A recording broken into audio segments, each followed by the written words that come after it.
I turned 64 last winter, but the party on my porch looked like something arranged for a man older than that.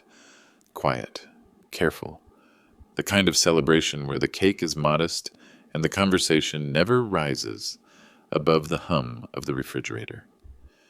Before we continue, please subscribe my channel for such more stories and let us know where you are listening in the comments. Riverbend, Ohio is a small town that forgets your age until it needs to remember it. At the grocery store, I am Walt from the plant. But on my birthday, I am Mr. Harris, the widower with the soft knees and the good manners. Claire came early with paper plates and a vase of zinnias she cut from her backyard. She talks to me like a friend, not a patient, and I let her because a father can be both. Aaron arrived late, carrying a glossy, leather-bound binder under his arm like it might bite if he let it dangle. He kissed my cheek, patted Claire's shoulder, and set his gift in the center of the table where the candles would throw light on it. "Happy birthday, Dad," he said, teeth so white the room looked dimmer for showing them. This is something we should have done a long time ago. The binder was stamped in silver. Harris family, legacy, and safety. I ran my fingers over the letters the way you trace a name on a gravestone, more to prove the letters are real than to read them. "That's kind of you," I said.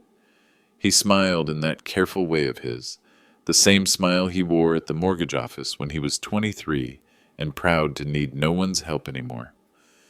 Claire cut the cake, and we ate it on the porch as the sun slid down behind the elms. The street was quiet. Somewhere 2 houses over, a kid was practicing trumpet. Wrong notes, brave and bright. We talked about ordinary things, weather, the high school coach who quit in the middle of the season, the price of gas like it was a riddle we could solve if we leaned in close enough. Every time I looked at the binder, Aaron's eyes flicked there too, not like a man admiring his gift, but like a man checking his watch. When the plates were scraped and the candles were little mounds of wax, Aaron cleared his throat. "So," he said, "I know birthdays aren't fun to talk about in the future tense, but I've been reading. Lots of older folks get taken advantage of, or worse, because they don't have their paperwork in order. Health directives, durable power of attorney, stuff like that." He slid the binder toward me, and the leather whispered on wood. I put it all together. Simple, we can sign tonight. Quick and responsible.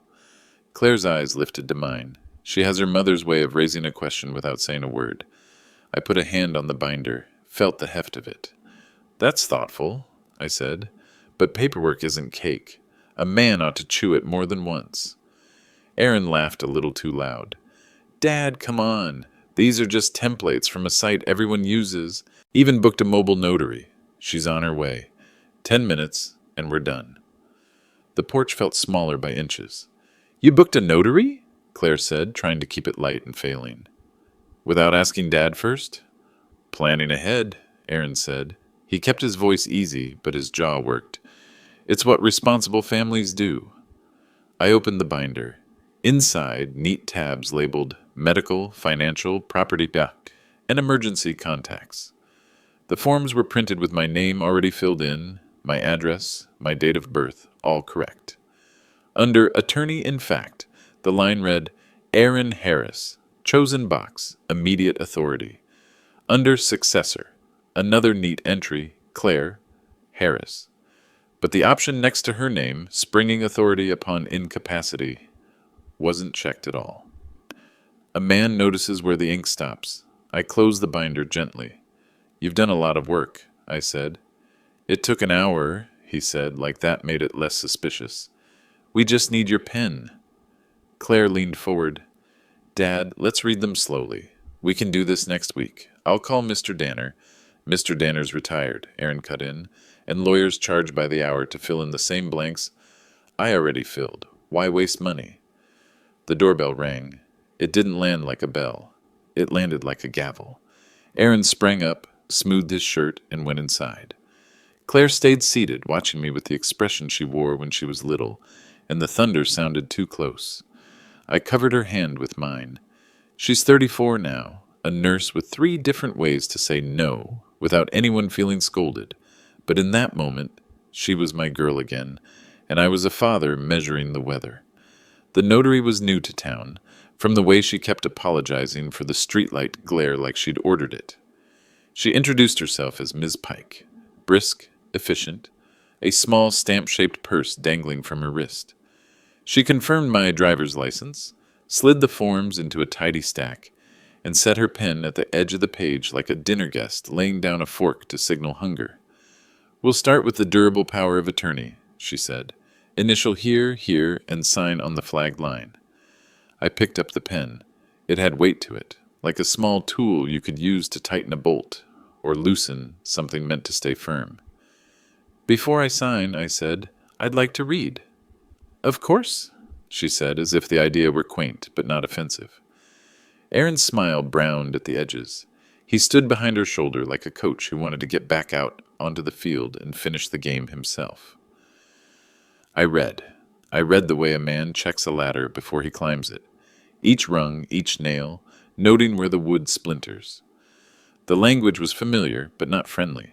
Grant, assign, convey, words that move money like river water and men like pieces of furniture. There was a clause about real property that gave me pause, another that allowed the agent to open and close bank accounts, to endorse checks, to change beneficiaries. This wasn't emergency only. This was now. "Why immediate?" I asked.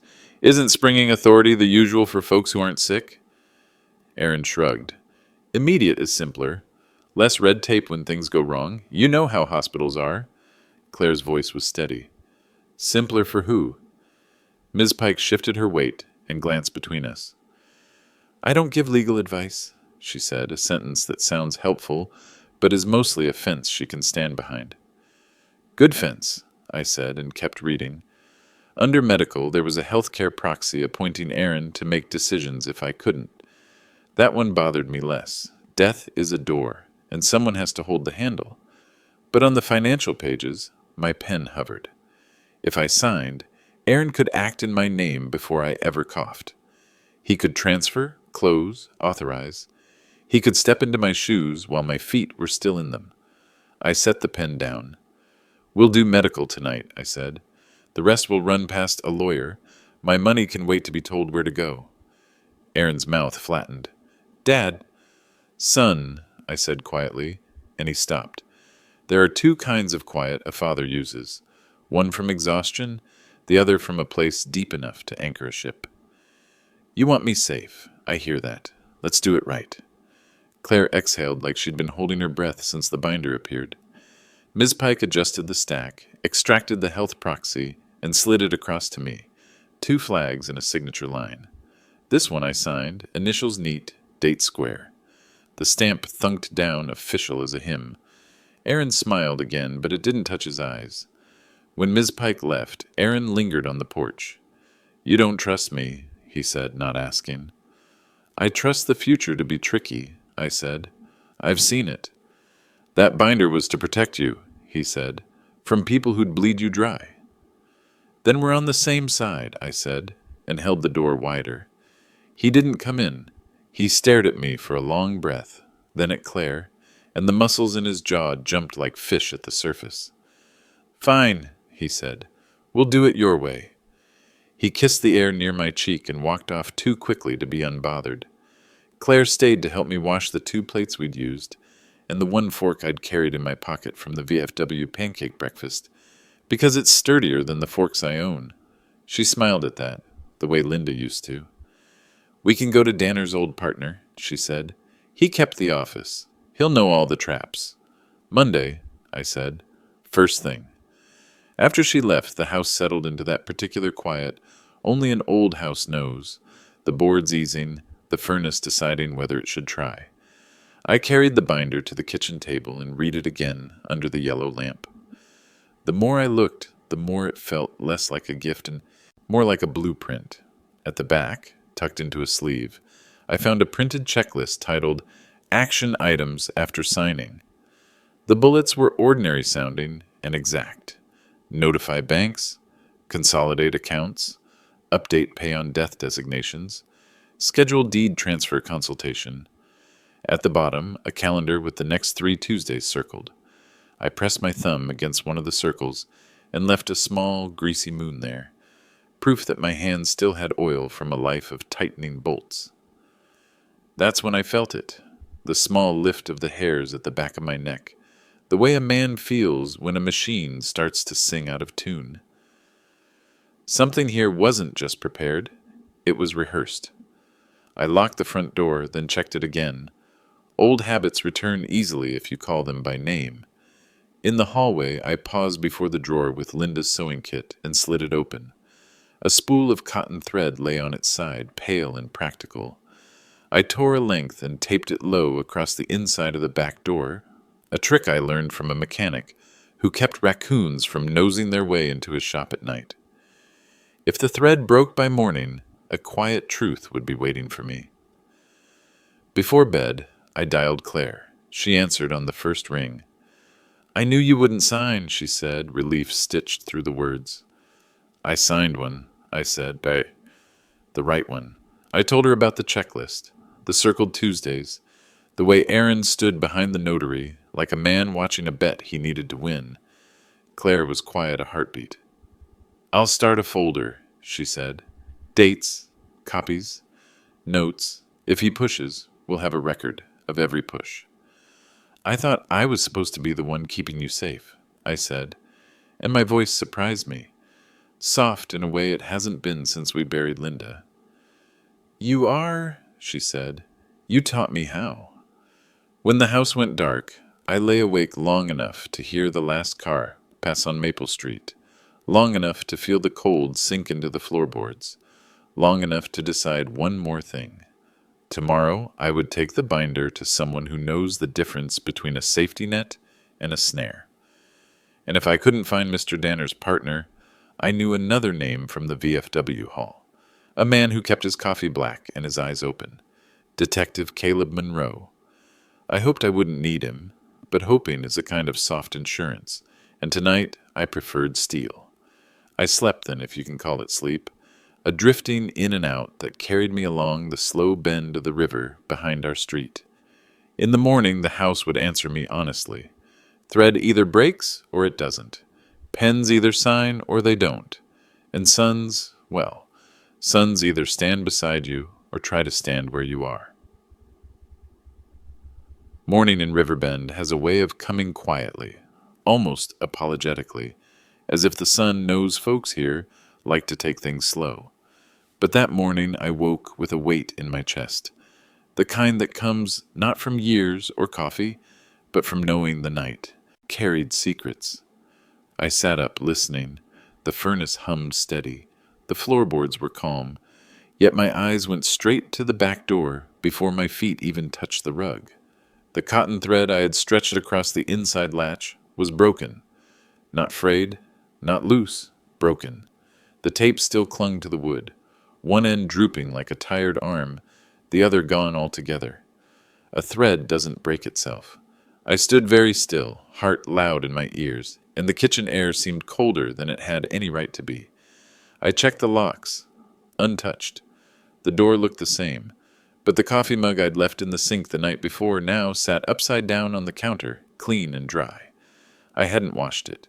I hadn't touched it. That was the moment suspicion stopped being fog and hardened into something sharper. Someone had been inside. Not a thief. They'd taken nothing. Not a prankster. They'd left no mess. Someone who wanted me to know they could walk in and out as they pleased. I made coffee, though my hand shook enough to spill half the grounds across the counter. I drank it slow, each swallow bitter as a dare. Then I pulled the binder from the kitchen table and paged through it again, slower this time. On the property section near the bottom, I noticed something I'd missed before, 2 blank lines under joint tenancy option. Someone had penciled in small check marks next to full transfer upon death, light enough to erase, deliberate enough to show intent. Claire called just after 8. "Sleep any better?" she asked. Her voice was bright, trying too hard. "Worse," I said. The thread broke. A pause. "So someone—" "Yes." Her breath caught. "Dad, this isn't just paranoia. This is real." "I know." I closed the binder. "We're not waiting until Monday. I want this in Monroe's hands today." Detective Caleb Monroe's office sits above a barber shop, the kind of place where you can smell talc powder before you hit the stairs.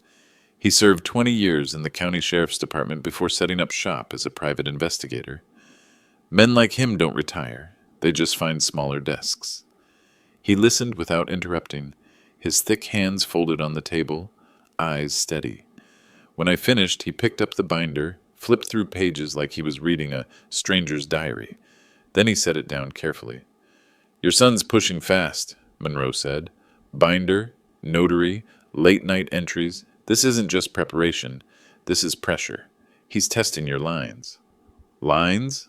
I asked. "The places where you'll give," he said. "Most folks give after the first push. You didn't, so he'll push harder." Claire leaned forward. "What do we do?" Monroe scratched at his chin. "First, copies. Every page, photographed, dated. Second, the house. New locks, new bolts. If he's got a key, that's how he's been walking in."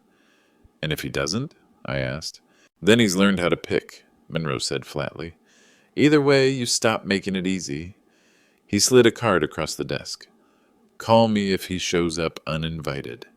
Call me if you find another broken thread. Don't confront him head-on yet. Men who plan like this don't like to be cornered unless they're the one doing the cornering." On the drive home, Claire was quiet. Her hands gripped the wheel tighter than the road required. Finally, she said, "I used to think Aaron just wanted attention, that if I gave him enough credit, he'd calm down. But now you see it," I finished for her. She nodded, eyes wet but steady. "He's not looking out for you. He's looking out for himself." I didn't answer. Some truths are too sharp to say twice. Back at the house, I swept through every room like a soldier checking quarters. Drawers, cabinets, closets, all looked untouched, but on the nightstand in my bedroom, something new lay waiting. A pen, my pen. The one I'd set on the kitchen table after refusing to sign. It was standing upright in a glass of water, ink bleeding like smoke. I stared at it a long while. Then I pulled it out, dried it, and slid it into a plastic bag. Evidence now, not tool. Proof that Aaron wasn't just knocking on the door of my life. He was already inside. That night, I stretched new thread across both doors, tighter this time, and sat at the kitchen table with Monroe's card in front of me. I dialed his number before bed. "Already?" he said when he answered.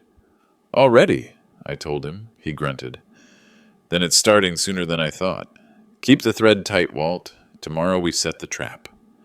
The next morning broke colder than usual, the kind of cold that settles in your bones before you've even opened the door.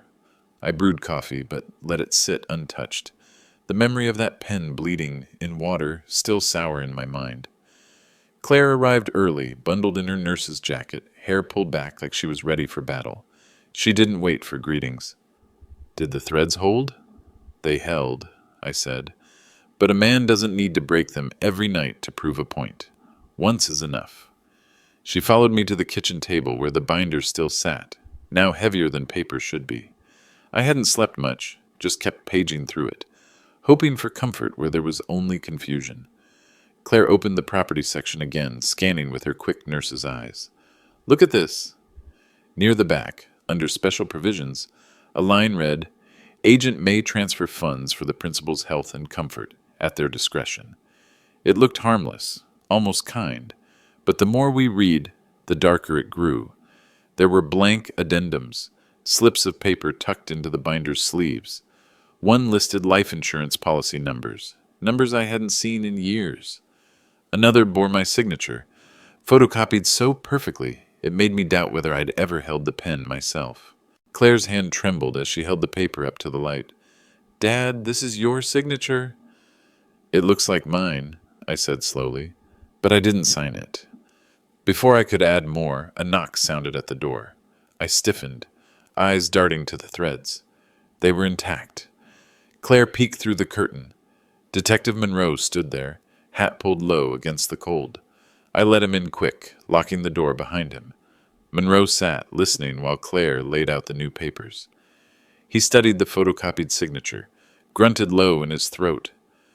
Whoever did this had access to old documents, bank forms, maybe mortgage records. Did your son ever help with filing? I thought back. Years ago, when Linda was alive, Aaron had helped gather papers for refinancing. He'd carried boxes from the attic, joked about drowning in dust. He could have copied anything then. Monroe tapped the page with a thick finger. Forgery. Clean, practiced. And this binder isn't just a suggestion, it's a script. He's rehearsed every move. Claire leaned forward. So what do we do now? Monroe looked at me. We start building a trail. Photographs, timestamps, witness notes. The more detail, the less he can squirm. And Walt, we keep you breathing long enough to walk into court with it all. Breathing shouldn't be a condition, I muttered. Right now it is. Monroe pulled out a small recorder from his coat. Mind if I ask a few questions? For the file. I nodded. The red light blinked alive. He asked about the night of the broken thread, about the pen in the glass, about the checklist in the binder. I answered carefully, each word laid down like a brick. Claire filled in details I'd missed. The exact time Aaron left the party, the expression he wore when I refused to sign. Monroe logged it all, nodding. When the recorder clicked off, he leaned back. Next step, bank accounts. If Aaron's moving early, he might have already tried to test the waters. We'll check with the manager at Riverbend first. They'll talk to me. Claire frowned. What if he's already changed things? Then we'll know faster, Monroe said. That afternoon we drove together, me, Claire, and Monroe, to the bank downtown. The manager, a balding man named Whitaker, looked uneasy as Monroe flashed his credentials. Mr. Harris, your son was here 2 days ago, he admitted after some hesitation. He asked about adding himself as co-signer, said you were preparing documents. I told him we needed your presence. He didn't like that answer. I felt the air tighten in my chest. He was here before my birthday? Whitaker nodded. Yes, he seemed confident it would all be settled soon. Claire's hand closed around mine under the table. Monroe's jaw clenched. Get me the request form he filled out, he said. Whitaker fetched it. A neat page with Aaron's handwriting, my name spelled perfectly, his own signed at the bottom. Another script, another move rehearsed. On the way back, silence filled the car until Claire finally whispered, He's not waiting for you to agree. He's moving as if you already did. I stared out at the gray streets of Riverbend. Families decorated porches for Thanksgiving. Children carried pumpkins too big for their arms. Normal life played on, blind to the storm we carried inside the car. Monroe spoke low. Walter, this isn't paranoia anymore. Your son's laying groundwork for a takeover. Financial, legal, even medical. He's closing doors before you know they exist. I nodded, slow. Then it's time we open some doors he doesn't expect. That night, after Claire went home, I set new threads on the doors, but I added something more. I placed an old cassette recorder, one Linda had used to tape choir rehearsals, on the kitchen counter. I pressed record and left it running. If Aaron came again, he'd leave behind more than silence. I sat in the dark, listening to the house breathe, and for the first time I understood. The binder wasn't just a trap. It was poison on paper, waiting for me to swallow. The cassette clicked off at 5:59 a.m., the same stubborn little machine Linda used to set on the piano when the church choir needed proof they were rushing the hymns. I hadn't slept. I'd sat in the armchair and watched the red numbers of the microwave crawl forward, listening past the quiet for anything that didn't belong. When the tape stopped, I stood, checked the doors first, then the thread. The front line was taut, unbroken. The back line hung slack, snapped clean. Nothing else looked disturbed at a glance, but the binder on the kitchen table had shifted an inch to the left, squared to the edge the way Aaron likes a thing squared, like a man who believes alignment is the same as control. A fresh neon flag, sign here, stuck out where no flag had been the night before, tongue bright and cheerful as a door-to-door salesman. I didn't touch it. I put on the cheap nitrile gloves Monroe had brought me and took a photo with my phone from 3 angles, date and time stamped. then set the phone down so my hands would know I was serious. Claire knocked at 7. I let her in, pointed to the thread, then to the flag on the binder. Her face went tight. "He was here," she said, voice low, because anger, like faith, can be quiet and still be enormous. "He left me a present," I said. "Let's see what else he gifted us." I rewound the cassette to its start, hit play, and turned the volume just high enough to drain color from our faces. At first it was house sounds, the compressor's soft cough, the wall clock counting seconds like beads.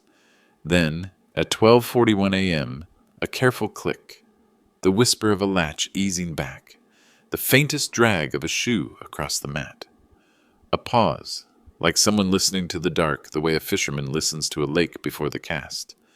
Paper rustled, the binder's rings clacked softly, once, twice. Another pause. Water ran in the sink for a quick 3 count, a glass set down very gently. Then a voice, almost no sound at all, just a breath, shaped into words by someone who wanted proof he existed, and proof he didn't. "You should have signed." Claire's hand found my forearm. We didn't breathe. The voice wasn't loud, but it didn't have to be. You know your own child's vowels the way a hound knows his master's step. A phone buzzed, 2 small taps against wood. Another whisper, closer this time, like he was bent over the binder, reading from the script in his head. 1 page at a time. The tape captured the soft rip of a sticky flag peeled from its backing, the neat smack of it being placed. Pages flipped. A drawer slid, the junk drawer, from the metallic rattle of batteries and rubber bands. He closed it, a little too hard for a man in a stranger's kitchen. Then the door latch again, a sharper sound as the thread surrendered, a tiny pop you wouldn't hear if you weren't listening for it. Silence returned, heavy as a lead apron. I stopped the tape. We let the quiet sit with us the way a man sits with a judge he can't charm. Claire spoke first. "We have him on tape in your house, saying words, placing flags. That's not a shadow. That's a person." I nodded, throat dry. "We're calling Monroe." He answered before the second ring and arrived before 8, hat low, coat zipped, eyes taking in the room as if the truth were something you could smell if you trained your nose right. I played the tape. He didn't interrupt. When the whisper came, he closed his eyes and listened like a man hearing a confession he'd expected and still hated. "Good," he said after the latch and the pop. "We've got entry, movement, voice, and we've got your thread to timestamp the exit, because that snap is clean. This is evidence. We bag the flag. We copy the tape, twice. 1 goes off-site, 1 stays with me." He pulled a small camera from his coat and photographed the binder, the flag, the angle of the chair, the line of the broken thread. He had me hold a ruler next to the flag and the door jamb, the way crime shows do, only slower, kinder. Then he slid a thin envelope from his pocket, eased the neon tab loose without smearing the adhesive, and sealed it like it was a bomb that preferred paper. Claire set 2 mugs on the table and forgot to pour coffee. "What about Ms. Pike?" she asked. "If he's trying to make it look official." As if summoned by name, my phone lit up with her number. I put the call on speaker. "Ms. Pike," I said, "good morning." Her voice had the careful brightness of a person who'd practiced being neutral for a living. "Mr. Harris, forgive the early hour. I wanted to confirm an appointment. Your son contacted me late last night to finish a few signatures while you were resting. I declined, of course, without you present, but I felt it best to reach out directly." A pause, then lower. He sounded urgent. Monroe leaned forward. "Ms. Pike, this is Detective Caleb Monroe. Off-record observation. Your decision to decline was the right one. Would you be willing to provide a short written statement that he requested a signing in the principal's absence?" A beat, then a small exhale. "I can do that. I keep a log for every call. I'll email a scan this morning." "Much appreciated," Monroe said. "And Ms. Pike, until you hear otherwise, do not schedule any appointment at this address without speaking to me or Mr. Harris directly." "Understood," Rita said, and the line clicked off. Monroe turned to me. "He's tightening the window. He wants this on paper before you get wise enough to bolt it shut." "He's too late," I said, and meant it with a weight that surprised me. We went through the binder again, page by page, gloved, slow. That's when Claire found another edition. 2 sheets tucked into financial, letter of instruction, safe deposit box access, with a photocopied version of my signature under a paragraph authorizing my agent, Aaron Harris, to retrieve contents immediately for safekeeping. The date typed at the bottom was yesterday. Claire held it to the window. The signature's the same as the photocopy on the addendum we found. He's reusing it. Lazy or arrogant, Monroe said. Either will do. He slid the sheets into another sleeve, labeled and initialed it with the lunchbox care of a man who knows every loose bolt. Rattles louder in court. At noon, Monroe walked us through a plan. We locked down what can be locked down now. Bank, utilities, insurance. We notify the bank manager in writing that any change requires your in-person approval with photo ID. We add Claire as your view-only contact so she gets alerts. And Walt, I want you to start a daily log. Times, calls, anything that smells wrong. Memories bruise, logs don't. I called the bank while Monroe listened. The manager sounded as anxious as a man who can count the hours till a problem reaches his desk. He agreed to flag everything. Claire took notes. Clean, precise, the way she ties off an IV. By late afternoon, the house felt smaller again, but not because I was alone in it. Because the walls knew more than they had yesterday, and knowledge takes up space. I reset the threads, higher this time, and set the cassette to record again with a fresh tape. Monroe showed me how to angle my old fishing camera, motion sensitive, a gift from a buddy who used to swear he could spot a catfish rolling under moonlight by feel alone toward the back hall. Don't go hero, he said, stepping into his coat. If he comes, he's not coming to chat. After he left, the day dimmed to that early November gray Riverbend wears like a second skin. I sat with the binder still sealed in its plastic like a snake, behind glass, and let the house speak. At 6:18 p.m., Ms. Pike's email arrived with the log and a paragraph in careful notary language that would read very well under oath.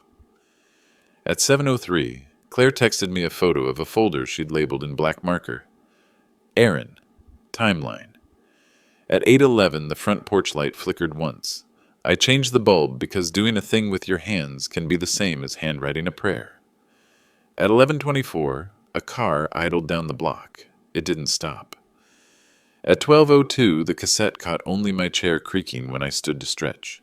At 12:39, the motion camera whispered alive, lens opening like an eye. I held my breath. On playback, later, it would show nothing but the hall and the blank, polite face of the door. But the cassette caught something the camera didn't. The groan of the back step, lighter than a man's full weight, then stillness. Someone testing a line he'd learned could snap. He didn't try the latch. Maybe the new height of the thread bothered him.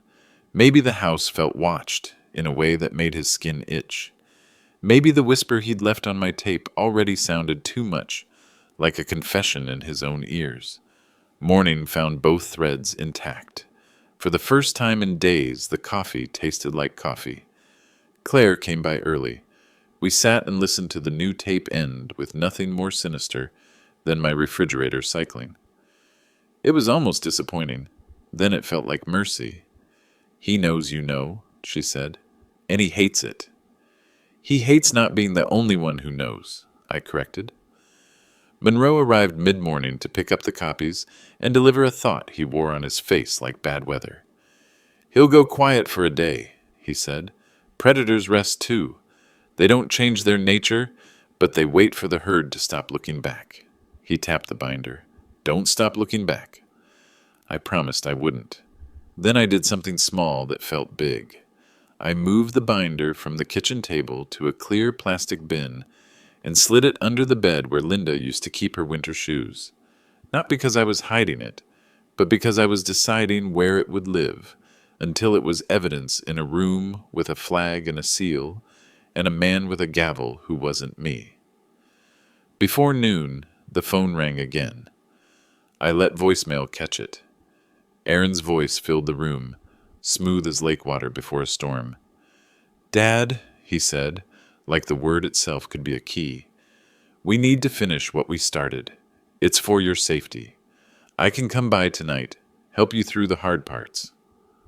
A pause.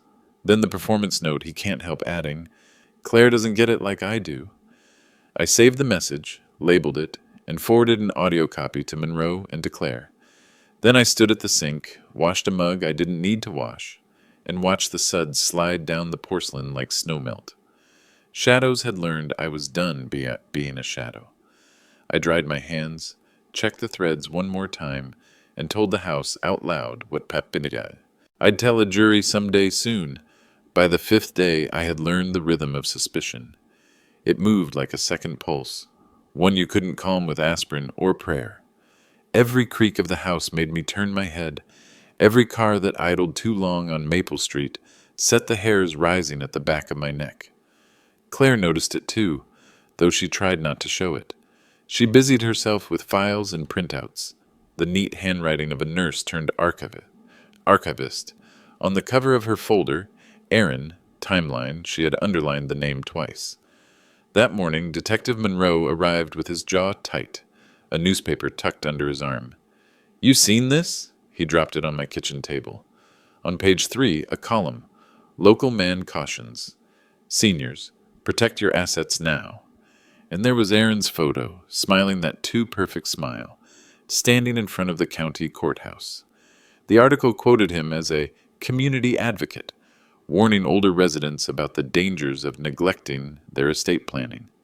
He spoke about smooth transitions, simplified authority, and the peace of mind that comes from empowering your loved ones now instead of later. Claire shoved the paper back toward Monroe. He's using publicity to cover himself. When this goes to court, he'll wave this around and say he was trying to help. Monroe nodded. That's the idea. He's building his alibi before the crime's committed.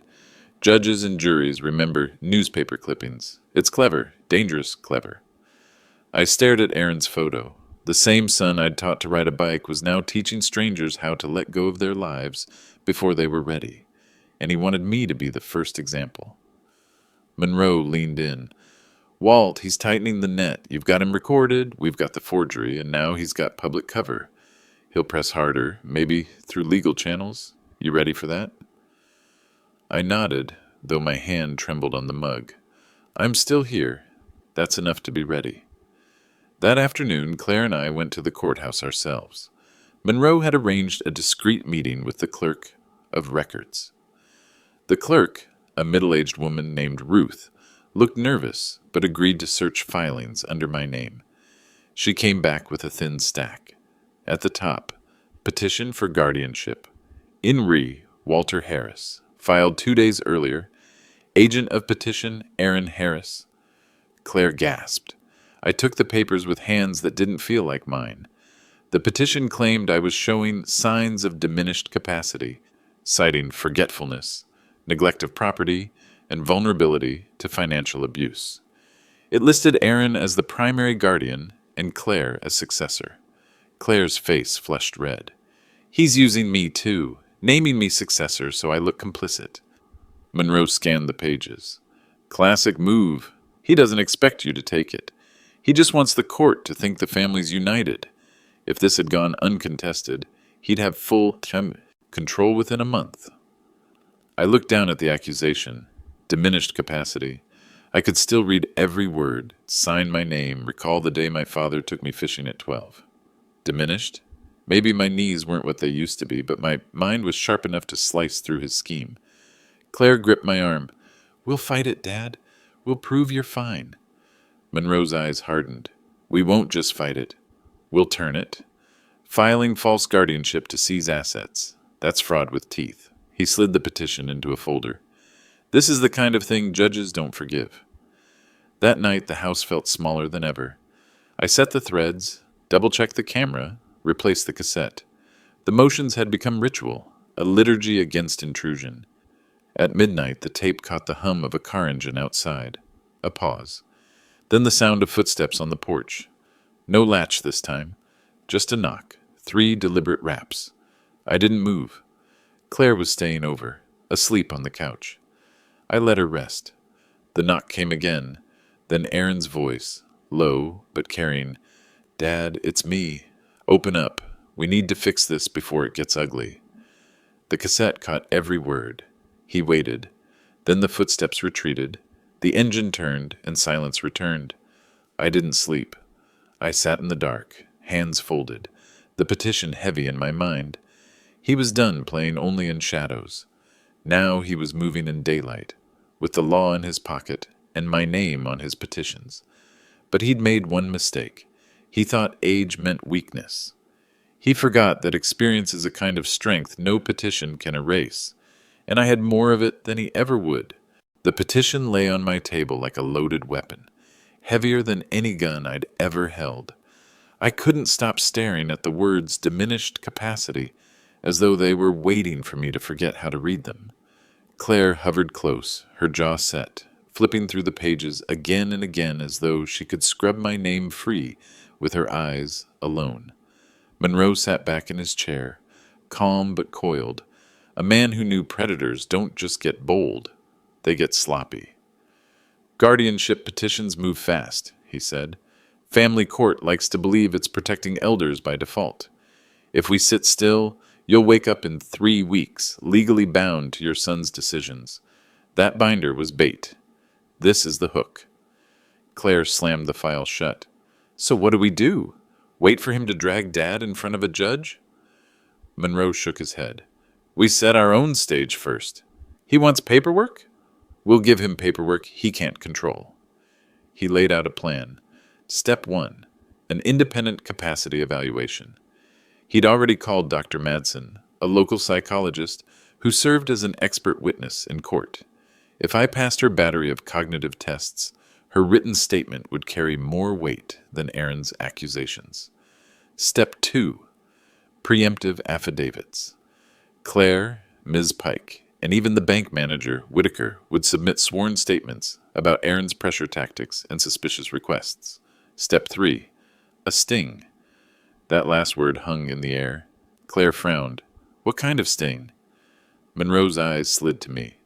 "We let him think you're bending. We stage a signing session. Cameras hidden, microphones live.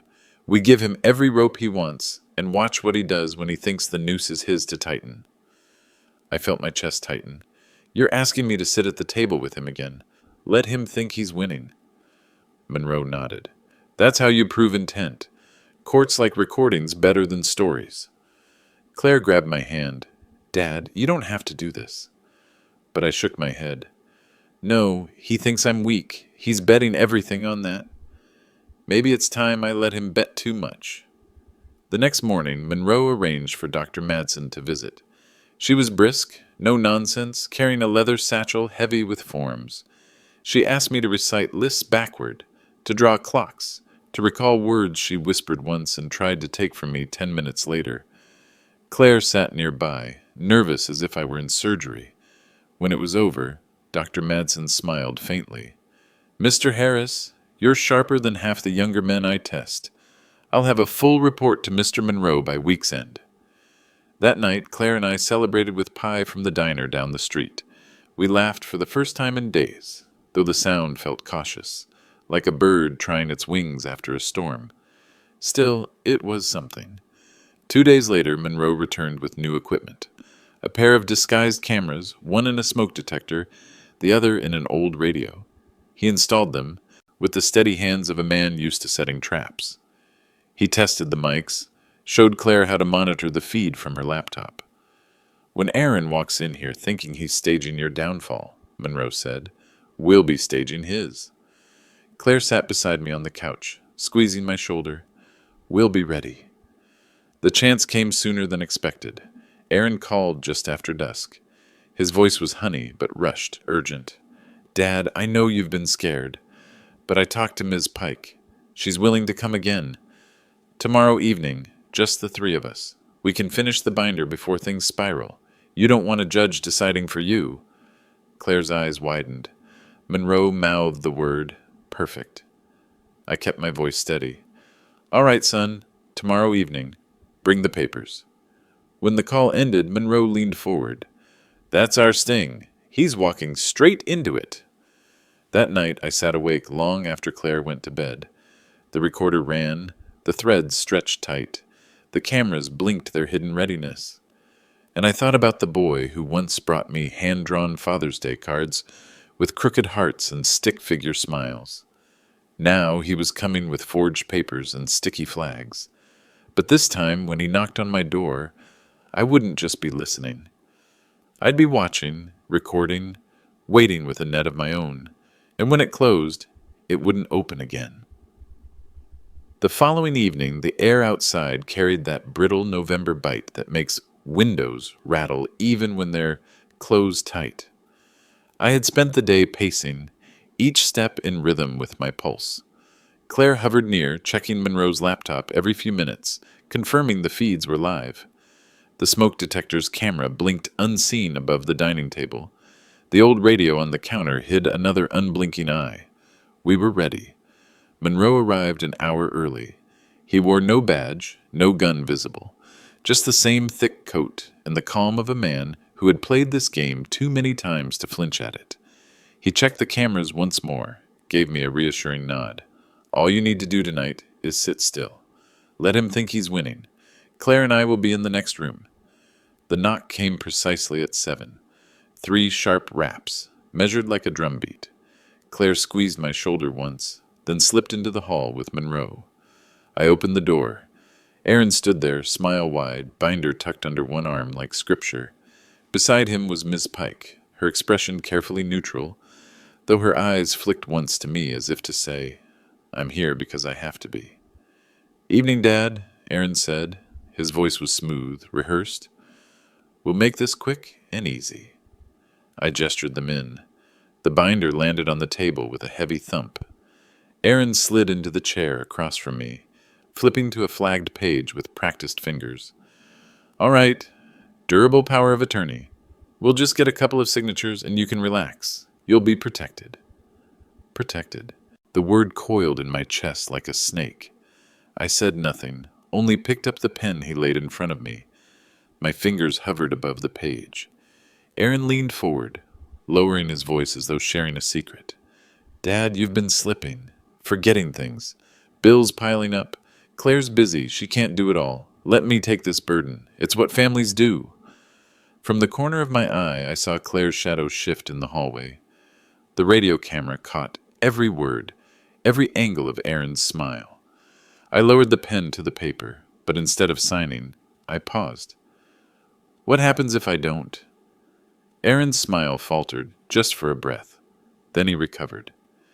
If you don't, the court will step in. I've already filed. You'll lose your choice. This way it stays in the family.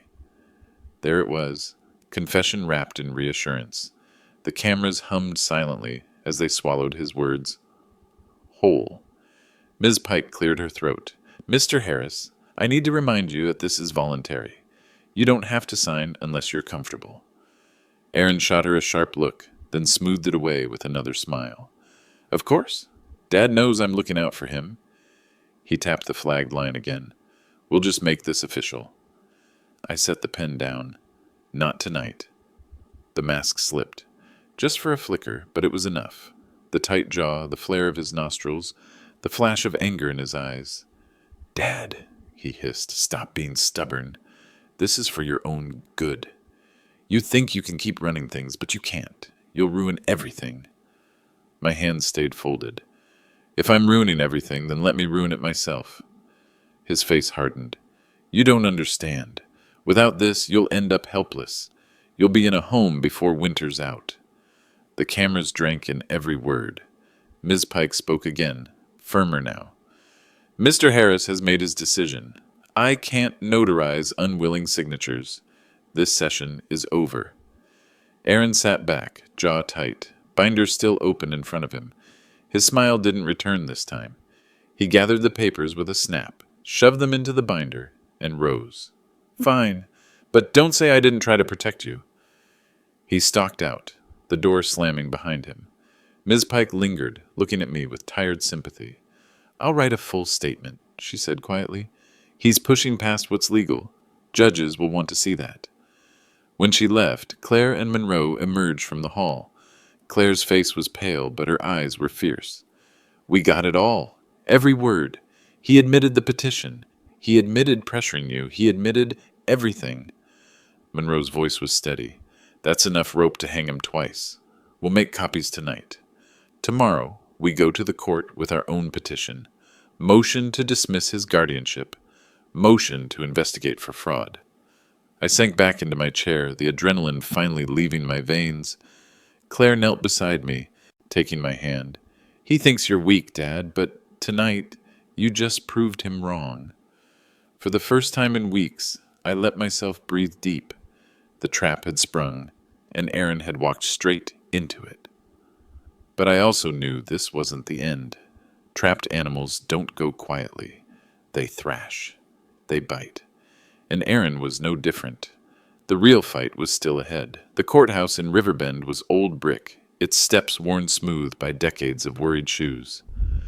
I'd climbed those steps once before, years back, when Linda and I finalized the deed to our home. That day had been bright with possibility. This day felt different.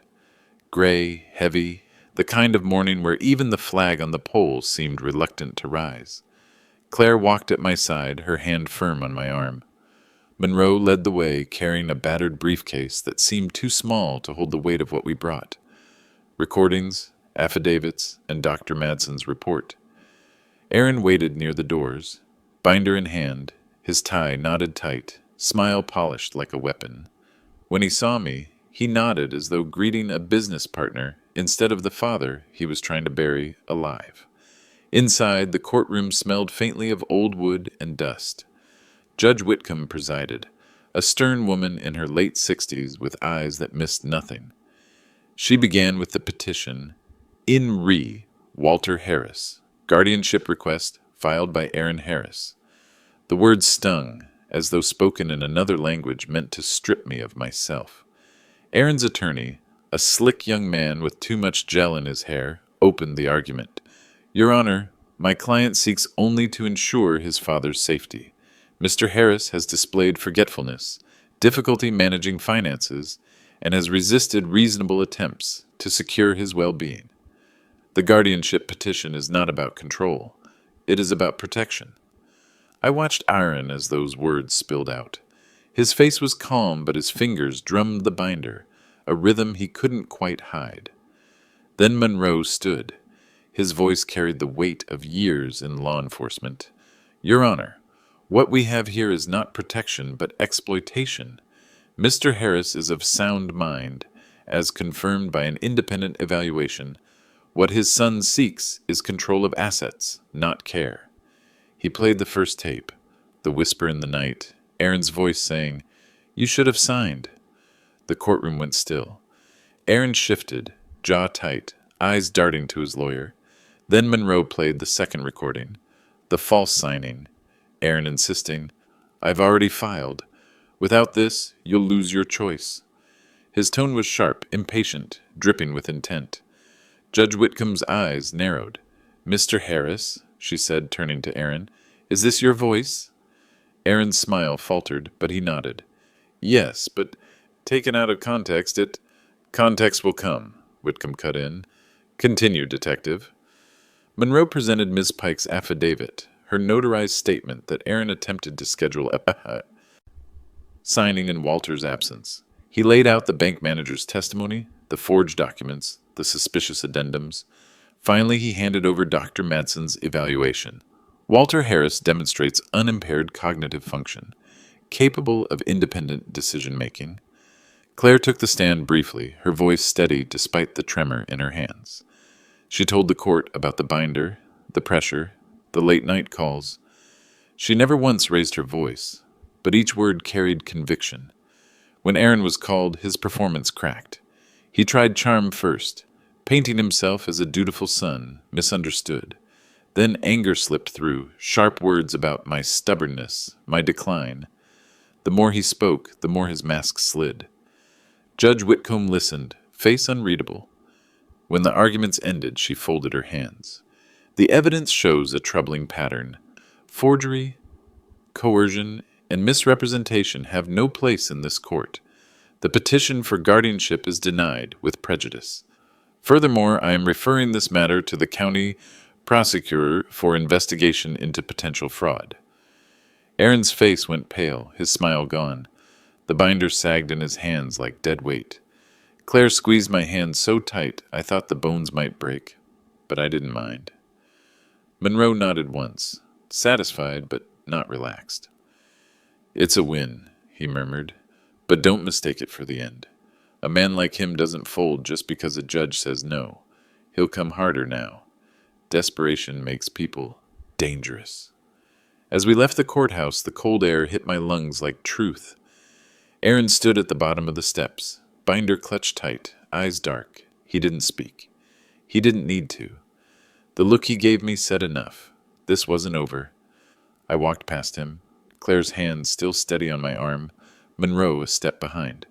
The fight had shifted from shadows to daylight, and though the court had stripped him of his legal disguise, I knew Aaron wouldn't stop until he had everything or nothing at all. For the first time, I allowed myself to imagine the latter. After the court ruling, the house felt lighter for a day or two. Claire even coaxed me into laughing over her burnt attempt at blueberry pancakes. But Monroe was right. Predators don't retreat. They regroup. By the fourth night, I could feel the tension in the air like static before a storm. It began with the phone calls, unlisted numbers at strange hours, always hanging up when I answered. Claire picked up one once. The silence on the other end felt heavier than words. Then came the shadows. Cars idling too long outside. A figure spotted across the street. That vanished when Monroe stepped onto the porch. "Pressure tactics," Monroe said, jaw tight. "He wants you uneasy, wants you tired enough to make mistakes." But Aaron wasn't just rattling nerves. He was planning something bigger. It was a Thursday when the fire started. Claire had stayed over. Her folder of notes spread across the table. We were reviewing Monroe's latest instructions. Bank alerts, locks, backup plans, when the acrid smell of smoke hit us. Claire's eyes snapped to mine. We rushed to the back door. The shed was burning. Flames licked skyward, crackling through dry timber. The old mower, Linda's gardening tools, a lifetime of odds and ends, consumed in minutes. Claire grabbed the phone, called 911, voice steady despite the panic in her eyes. I stood frozen, the heat washing against my face, watching years of memory turn to cinders. By the time the fire crew arrived, the shed was gone. The captain approached me, shaking his head. "Accelerant," he said quietly, away from Claire. This wasn't an accident. Monroe showed up before the smoke cleared. He scanned the blackened ground, lips pressed thin. "He's escalating. Couldn't win in court, so he's trying to scare you into running. Or worse." Claire clutched my arm. "Dad, what if we'd been asleep? What if—" I pulled her close. We weren't, and we won't be. Monroe crouched, picking something from the dirt. A half-melted gas can, its label scorched but legible. He bagged it carefully. "Evidence," he muttered, enough to tighten the prosecutor's grip. The days that followed were a blur of insurance calls, police reports, and restless nights. Claire refused to leave my side. She slept on the couch, folder beside her like a shield. Monroe installed extra cameras, motion lights that turned the yard into a stage at the smallest movement. Aaron's silence was worse than his words. No calls, no visits, just the constant knowledge that he was out there, plotting. One night, as the wind rattled the windows, I asked Claire, "Do you think he hates me, or does he just want what I have?" She looked at me, eyes shining in the dim light. "I think he stopped knowing the difference a long time ago." 2 nights later, the real blow came. Monroe arrived with grim news. The prosecutor's moving forward on fraud charges. But Aaron's been talking, telling people you're unstable, that Claire's manipulating you, that I'm on a witch hunt. He's trying to poison the well before trial. I sat back, weary. Let him talk. Truth has a longer reach than lies. Monroe nodded, though his eyes stayed hard. "It does, but lies burn faster. We need one more move, Walter. One clear, undeniable act that nails him to the wall before he lights another match." Claire leaned forward. And if he tries again? Monroe looked at us both. Then we're ready. But make no mistake, he's cornered. And cornered men are dangerous. That night I couldn't sleep. I stood by the window, watching the yard lit in harsh pools by the new motion lights. The shed was gone, just a black scar in the dirt. But in that scar I saw more than ruin. I saw proof. Proof that Aaron was done hiding behind papers and petitions. He wanted me afraid. He wanted me broken. But all he had done was show his hand, and the moment had come to close the fist on it. The morning after the fire, Riverbend seemed different. The air was sharp, the sky a pale steel gray, as if the whole town held its breath. Claire brewed coffee and slid a mug across the table to me, her eyes shadowed from too many sleepless nights. Monroe sat across from us, his briefcase open, papers stacked neatly inside. "This ends tonight," he said flatly. "The prosecutor's office is ready to file, but we need Aaron caught clean, in a way no jury can ignore. The fire gave us intent, the recordings gave us pressure. What we need now is greed, him reaching just far enough to show his hand completely." I nodded slowly. "So how do we bait him?" Monroe's eyes met mine. "We let him think you're giving up." That afternoon, Claire called Aaron on speakerphone. Her voice trembled in just the right places, the way Monroe had coached her. "Aaron, Dad's tired. He says maybe you were right. Maybe it's easier if you handle things. Can you come tonight?" Silence hummed for a beat. Then Aaron's voice came smooth, eager. "Of course. I'll bring the binder. We'll get it done." When the call ended, Monroe snapped his briefcase shut. "He'll come heavy. Binder, forged documents, probably more pressure. That's when we catch him. Police will be staged down the street. When he makes his move, we let them in." Claire exhaled, rubbing her palms together. "And if he doesn't take the bait?" Monroe's voice was iron. "He will. Men like Aaron don't walk away when the prize is this close." The house became a stage that night. The cameras hummed, the recorders blinked their tiny lights. Claire sat beside me at the dining table, her folder open but untouched. Monroe waited in the back room, phone ready to summon the officers. At exactly 7, headlights washed across the windows. Aaron stepped inside without waiting to be invited, his smile sharp and triumphant. The binder thudded onto the table like a judge's gavel. "Glad you came to your senses, Dad," he said, sliding papers across to me. "This will make things smoother for everyone." I lifted the pen, holding it above the line. My hands didn't shake, not anymore. "And once I sign, you'll have control?" Aaron grinned. "Exactly. You won't have to worry about bills, insurance, decisions. I'll handle everything. You can just rest." Claire's jaw tightened. "You mean he won't have to live at all, won't he, Aaron?" His eyes snapped to her, irritation flashing. "Claire, don't start. You don't understand what's best here." The cameras caught it all. The binder, the signatures he pointed to, his words spilling out too fast. Finally, I set the pen down. "Aaron," I said quietly, "I'm not signing away my life tonight. You are." Confusion flickered across his face, then realization. Too late. Monroe stepped into the room, badge raised, voice steady. "Aaron Harris, you're under investigation for fraud, forgery, coercion, and attempted arson. Officers are outside. The game's over." Aaron's mask shattered. "You set me up," he spat, binder clutched tight. "No," I said, my voice stronger than it had been in years. "You set yourself up the day you decided your father was worth more dead than alive." The front door burst open. Officers swept in, their voices firm, their cuffs quick. Aaron fought, his words a torrent of rage. "I was trying to help. I was protecting him. You don't understand."